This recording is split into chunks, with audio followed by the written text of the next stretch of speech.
Hey, it's Jamie, and today we're rehashing 1 Samuel 28 to 31.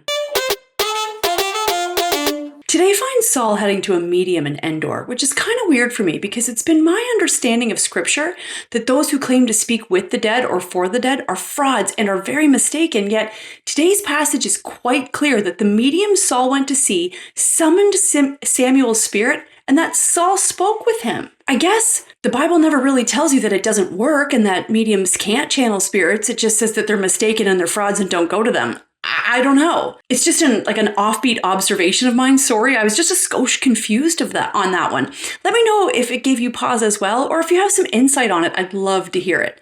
But for now, let's dive into the meat of today's word. At several points in the Old Testament, we're told that Saul had implemented God's law in the land to some degree.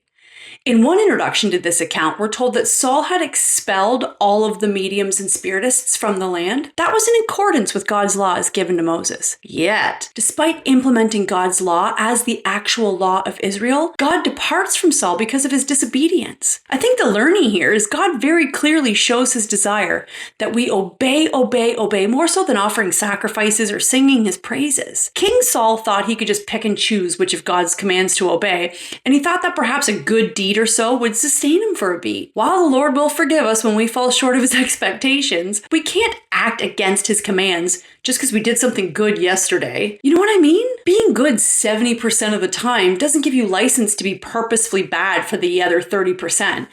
We can be forgiven, but will we stay in his favor and blessings if we think, well, I didn't drink last week, so watch me go this week. Or I went to church yesterday, I can have a few beers tonight. Or I tithed a month ago, so I'm not tithing now. You know what I mean? It isn't a scale, and if it is, I can promise you we're all losing.